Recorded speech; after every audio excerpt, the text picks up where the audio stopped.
আসসালামু আলাইকুম রহমতুল্লাহি ওয়া বারাকাতুহু। সম্মানিত দর্শক, গত কয়েকদিনে বাংলাদেশে অদ্ভুত কতগুলো ঘটনা ঘটে গেছে পার্লামেন্টের ভিতরে এবং পার্লামেন্টের বাইরে। এবং রাজনীতিতে যে কথাগুলো অতীতে কখনো বলা হয়নি, সে কথাগুলো কিন্তু এই বাংলাদেশে বলা হচ্ছে। প্রতিটি ঘটনা আস্তে আস্তে আপনাদেরকে বলি। এক নম্বর হলো যে সংসদ সদস্য হাসনাত আবদুল্লাহ, আপনারা সবাই তাকে চিনেন। এনসিপি নেতা হাসনাত আবদুল্লাহ, তিনি পার্লামেন্টে বাপের দোয়া কমিটি, বাংলাদেশ ক্রিকেট কন্ট্রোল বোর্ডের সাম্প্রতিক সময় যে একটা অ্যাডহক কমিটি হয়েছে পরিচালনার জন্য, সেখানে তামিম ইকবাল সহ অন্যান্য যারা অন্তর্ভুক্ত হয়েছেন তার মধ্যে ৩ জন ব্যক্তি, নারী এবং পুরুষ, তারা কেউ স্বামীর পরিচয় এবং কেউ পিতার পরিচয়। ৩ জন না ৪ জন, মির্জা আব্বাসের ছেলে, সালাউদ্দিন সাহেবের ছেলে এবং আমির খসরু মাহমুদ চৌধুরী সাহেবের ছেলে, আর ববি হাজ্জাজের স্ত্রী ব্যারিস্টার রাসনা ইমাম। তো এদের যে অন্তর্ভুক্তি, এটাকে মশকারা করে হাসনাত আবদুল্লাহ পার্লামেন্টে বলেছেন বাপের দোয়া কমিটি। ভালো কথা। এখন এটা তো ইন জেনারেল সব বাপের দোয়াতে হয়নি। যেমন ৩ জন পুরুষ, আমির খসরু মাহমুদ চৌধুরী সাহেবের ছেলে, সালাউদ্দিন সাহেবের ছেলে, মির্জা আব্বাস সাহেবের ছেলে, বলতে পারেন যে ঠিক আছে, এই ৩ জন বাপের দোয়া কমিটির গুরুত্বপূর্ণ সদস্য, বাবার পরিচয় তারা সেখানে এসেছেন। কিন্তু রাসনা ইমাম তো বাপের পরিচয় আসেননি। তার বাবা একজন স্বনামধন্য ব্যারিস্টার আক্তার ইমাম, তো সেই পরিচয় আসেননি। তো তিনি স্বামীর পরিচয়ে এসছেন। তো এক্ষেত্রে আসলে বাপের দোয়া কমিটির ক্ষেত্রে রাসনা ইমামের যে অধিকার, সেটা ক্ষুণ্ণ হয়েছে। আমি এটা আর কিছু বললাম না, বরং এখানে যদি স্বামীর দোয়া কমিটি হতো, উনি যদি বলতেন, তরুণ একটু আগ বাড়িয়ে বলতেন যে বাপের দোয়া কমিটি, স্বামীর দোয়া কমিটি, তাহলে জিনিসটা সর্বাঙ্গীন সুন্দর হতো। এই বিষয়টা নিয়ে ভীষণ রকম যাকে বলা হয় ট্রল হচ্ছে, আলাপ আলোচনা হচ্ছে, এবং আমার কাছে সবচেয়ে দৃষ্টিকটু যে বিষয়টি মনে হয়েছে সেটি হলো যে এটার আবার কাউন্টার দিয়েছেন স্বয়ং সালাউদ্দিন সাহেব, যার ছেলে এখানে অংশগ্রহণ করেছেন। তিনি এটিকে হালকা করার জন্য বলেছেন যে মাননীয় সদস্য, আমরা তো আসলে মায়ের দোয়া জানি, কিন্তু বাপের দোয়া কমিটি বা এরকম কোনো কথাবার্তা তো কখনো শুনিনি। সালাউদ্দিন সাহেব আসলে স্মার্ট হওয়ার চেষ্টা করছেন, অনেক ব্যাপারে তিনি স্মার্ট, কিন্তু তার এই বক্তব্যটি আসলে স্মার্ট হয়নি। কিছু কিছু ক্ষেত্রে নীরব থাকতে হয়, সব ব্যাপারে রেসপন্ড করা যায় না। ইতিমধ্যে তিনি বাংলাদেশে যথেষ্ট বিতর্কের তৈরি করেছেন এস আলমের সাথে তার সম্পৃক্ততা, তার পরিবারের সম্পৃক্ততা, এবং তিনি নিজে তার স্ত্রীকে নিয়ে, তার সন্তানকে নিয়ে যেভাবে রাজনীতিকে একটা প্রাইভেট লিমিটেড বা ফ্যামিলি কোম্পানি করার চেষ্টা করছেন, এটা বাংলাদেশের মানুষ ভালোভাবে নিচ্ছে না। আমাদের দেশের রাজনীতি খুবই জটিল, এখানে আসলে দীর্ঘদিন সাস্টেন করাটা খুব কঠিন একটা বিষয়। সালাউদ্দিন সাহেব ছাত্র জীবনে কী রাজনীতি করেছেন আই ডোন্ট নো, আমি জানি না। তার ভিতরে রাজনীতির যে প্রজ্ঞা এবং পলিটিক্যাল যে অ্যাটিটিউড, সেটা কতটুকু আছে আমার কাছে দেখে সেটি মনে হয়নি। তিনি সিভিল সার্ভিসের একজন সদস্য ছিলেন, গ্রামের একটা মধ্যবিত্ত পরিবার থেকে আসছেন, দেখতে শুনতে ভালো, সবই ঠিক আছে, কিন্তু আমাদের যে ট্র্যাডিশনাল রাজনীতি, সেই ট্র্যাডিশনাল রাজনীতিতে তার যে উত্থান, এটা অনেকটা আলেকজান্ডারের মতো। এবং এখন তিনি বিএনপির ভেতরে এবং বাইরে সকল মানুষের আক্রমণের শিকার। এবং যখন আপনি কারো ঈর্ষার পাত্র হয়ে যাবেন, হিংসার পাত্র হয়ে যাবেন, এটা যদি ম্যাসিভ আকার ধারণ করে, তাহলে বেশি দিন টেকা যায় না। সালাউদ্দিন সাহেব যেভাবে এখন সংসদের ভেতরে বাইরে, দলের ভিতরে বাইরে, দেশে বিদেশে যেভাবে অনেকগুলো উইংস তিনি পরিচালনা করছেন, এই উইংসগুলোর প্রতিটাই তার জন্য বুমেরাং হয়ে যাবে। ফলে আজকের এই যে ভিডিও করলাম, এই ভিডিওটা করছি এপ্রিল মাসের ৮ তারিখে। জাস্ট ওয়েট ফর 6 মান্থ, 6 মাসের মধ্যেই আপনারা দেখতে পাবেন সালাউদ্দিন সাহেবের এই রমরমা অবস্থা আর নেই। এমনকি তার যদি দপ্তর পরিবর্তন করা হয়, এমনকি তাকে যদি দপ্তরবিহীন মন্ত্রী করা হয়, এমনকি যদি তাকে মন্ত্রিপরিষদ থেকে বাদ দেওয়া হয়, এটা এই সমাজে অস্বাভাবিক কোনো ঘটনা নয়। তিনি তারেক রহমান সাহেবের কত প্রিয়,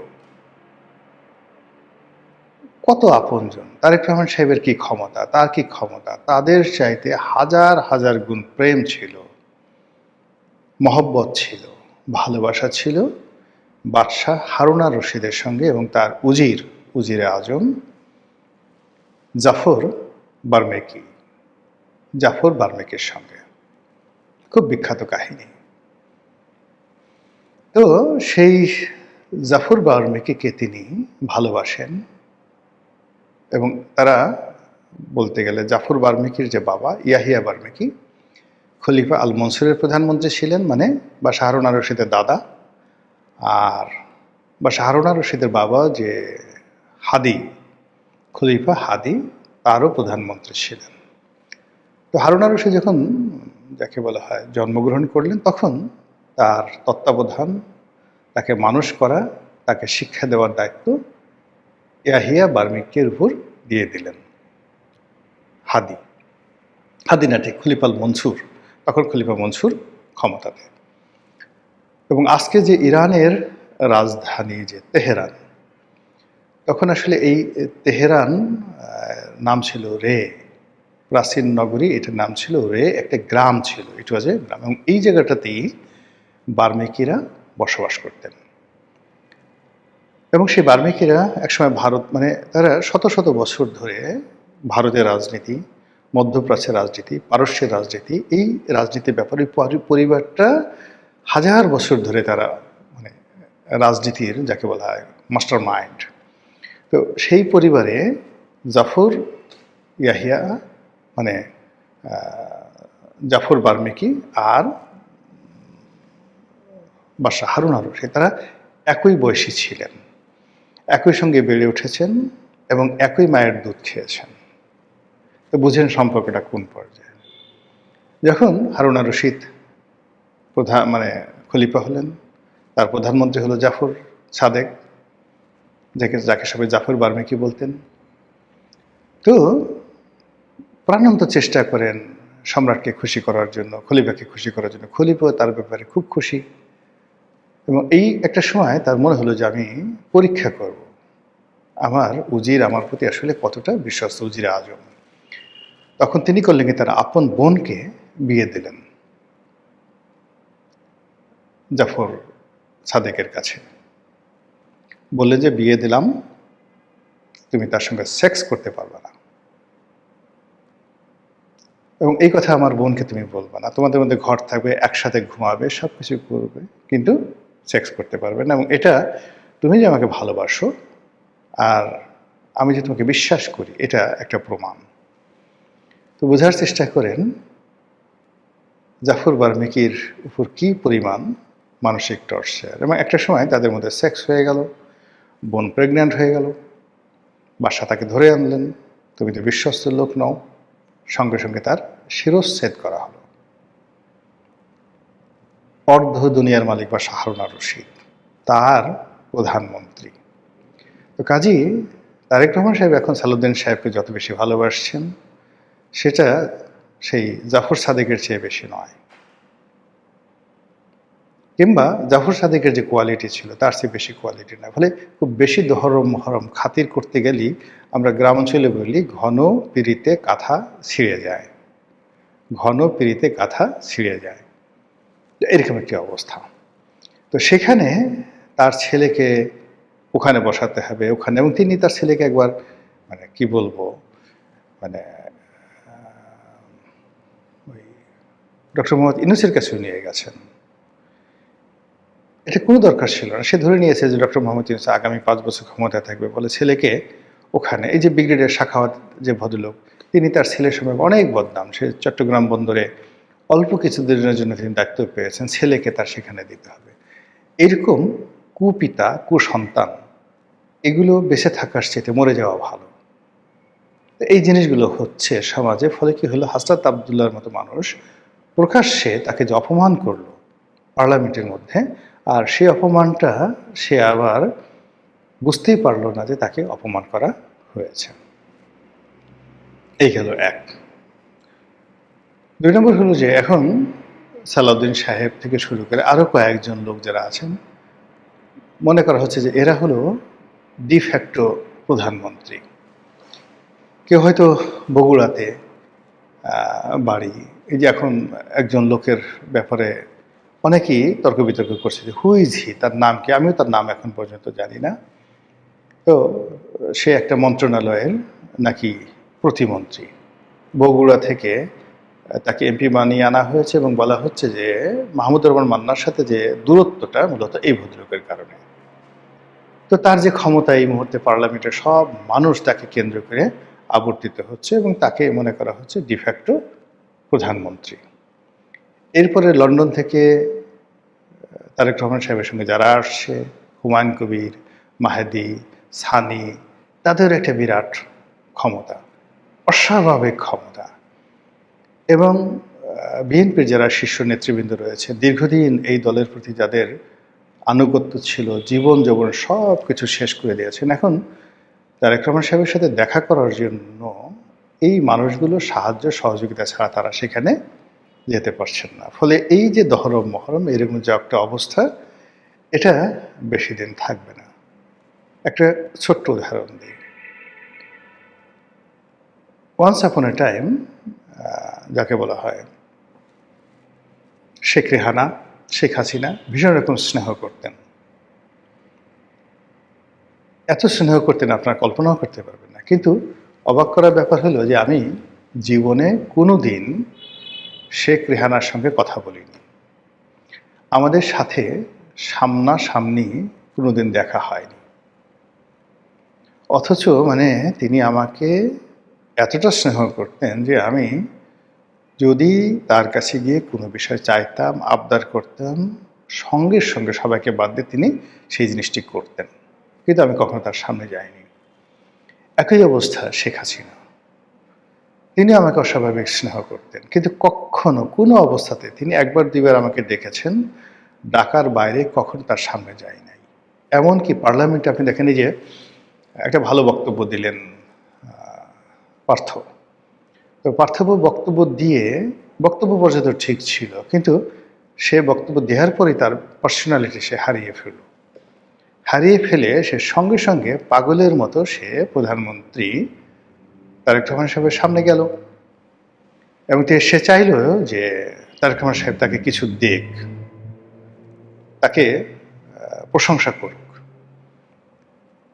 পার্লামেন্টে উপস্থিত ছিলেন, তারেক রহমান সাহেব তার বক্তব্য তালিয়ে দিয়েছেন, সব কিছু করেছেন, কিন্তু পার্থর যে পার্সোনালিটি, সেই পার্সোনালিটি লস করে তারেক রহমান সাহেবের সামনে যাওয়াটাই গুরুতর অপমান তার নিজের জন্য, ব্যক্তিত্বের জন্য, যোগ্যতার জন্য। ফলে তাকে নিয়ে পার্লামেন্টের মধ্যে যে একটা ক্রেজ ছিল সেটা এখন শূন্যতে নেমে এসছে।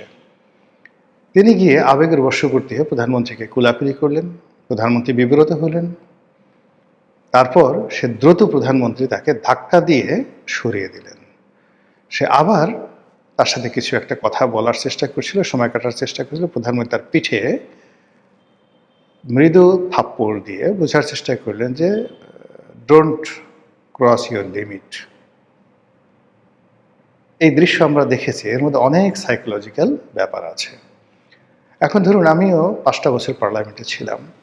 আমি যেদিন পার্লামেন্টের খুব একটা বক্তব্য ভাইরাল হয়ে আছে এখনো পর্যন্ত, জামাতের বিরুদ্ধে একটা বক্তব্য দিয়েছিলাম, না ওই দিন দিয়েছিলাম নারী নেতৃত্ব নিয়ে একটা বক্তব্য দিয়েছিলাম এবং প্রধানমন্ত্রী শেখ হাসিনা পার্লামেন্টে উপস্থিত ছিলেন। এবং আমার সেই বক্তব্য শোনার পরে মানে শি ওয়াজ সারপ্রাইজড। এত আপনারা দেখতে পারেন যে এতটা সারপ্রাইজ ছিলেন, পাগলের মতো তিনি আমার দিকে তাকিয়েছিলেন। ওখানে টেবিল থাপড়ানোর মতো কিছু ছিল না। বক্তব্য এমন একটা বিষয় ছিল, আমি সেই হাজার বছরে সেই ক্লিওপেট্রা থেকে শুরু করে সেই যে বক্তব্য নারী নেতৃত্ব কিভাবে আসছে, কোরআন দিয়ে, হাদিস দিয়ে, ইজমা দিয়ে, কিয়াস দিয়ে এমনভাবে বলে গেছিলাম, হয়তো আল্লাহ আমার মুখ দিয়ে বের হয়ে গেছে। উনি মন্ত্রমুগ্ধের মতো মানে শুনছিলেন। কই আমি তো দৌড়ে তার সামনে যাইনি, কোনোদিন যাইনি। 5টা বছরে একদিনও মানে অধিবেশন শেষ হলে সবাই করতে কি দৌড়ে তার সামনে যেত সালাম দেওয়ার জন্য, লাইনে দাঁড়িয়ে থাকতো, যার সঙ্গে সালাম দিত। জীবনে একদিনের জন্য যায়নি। কিন্তু আমার প্রতি তো ওনার স্নেহ কখনো কমেনি, আকর্ষণ কখনো কমেনি। আর যারা এইভাবে দৌড়ে গেছে, দৌড়ে যাওয়ার ফলে কেউ মন্ত্রী হয়েছে, দৌড় দিয়ে কেউ অনেক কিছু হয়েছে, একমাত্র আবুল হোসেন সাহেব ছাড়া আর কারো ভাগ্যে এই ধরনের ঘটনা ঘটেনি। তো এইরকম আসলে কি হলো কি, যে ক্ষমতা কেন্দ্রিক যে দৌড়াদৌড়ি, ক্ষমতার জন্য ছুটোছুটি, বা আপনার কোনো যোগ্যতা নেই, কেবলই মাত্র অন্যের দয়া বা করুণার ফলে আপনি কিছু একটা পেলেন, তখন যিনি কর্তা মালিক, তিনি যখন চাইবেন তখন সেটা আপনার হাত থেকে ছিনিয়ে নেবেন। এভাবে কত মানুষ, অযোগ্য মানুষ মুহূর্তের মধ্যে রাজা হয়েছে, আবার জমিনে ফিরে এসেছে, মন্ত্রী হয়েছে, আমির হয়েছে, ওমরা হয়েছে। একই অবস্থা এই পার্লামেন্টে যাদের এমপি হওয়ার যোগ্যতা ছিল না, তারেক রহমানের দয়া হয়েছে, মন্ত্রী হওয়ার কোনো যোগ্যতা নাই, দয়া হয়েছে।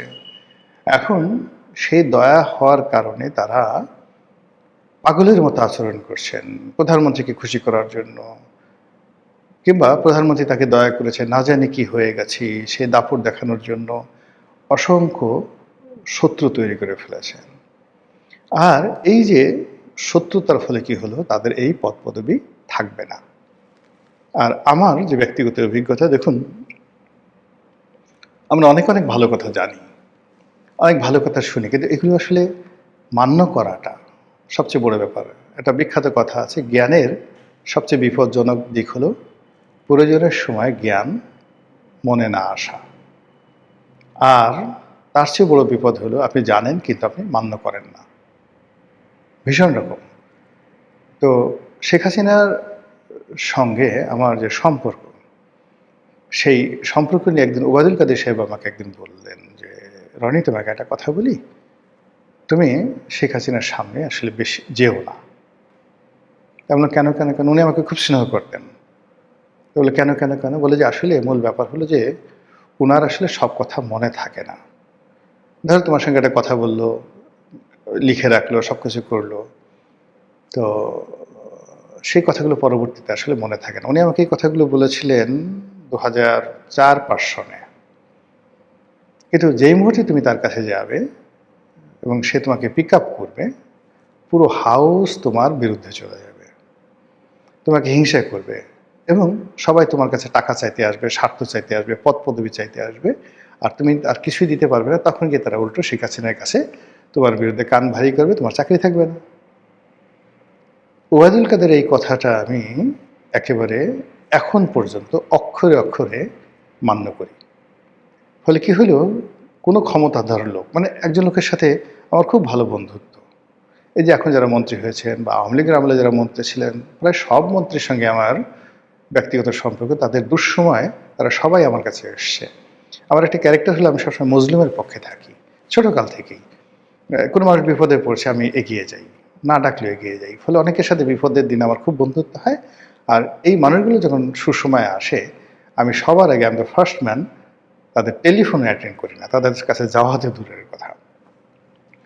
তো সেই অর্থে যে প্রধানমন্ত্রী শেখ হাসিনা, ডক্টর মোহাম্মদ ইউনূস, তারেক রহমান সাহেব থেকে শুরু করে অন্যান্য যারা বড় বড় পদ পদবিতে আছেন বা ছিলেন, এই যেমন এখন মির্জা ফখরুল সাহেব আছেন, আগে ওবায়দুল কাদের সাহেব ছিলেন, এরকম সবার সাথে, এই যে স্বরাষ্ট্রমন্ত্রী যে আগে ছিলেন কামাল সাহেব, আমার একেবারে পাশে বসতেন, পাশের চেয়ারে বসতেন, 5টা বছর আমরা একসাথে বসছি, কিন্তু কোনো দিন তাকে একটা টেলিফোন পর্যন্ত করিনি। Never ever in life. তিনি একবার দুবার টেলিফোন করছেন, আসেন ভাই, ইত্যাদি ইত্যাদি ইত্যাদি, কোনোদিন তাকে একটা টেলিফোন করিনি।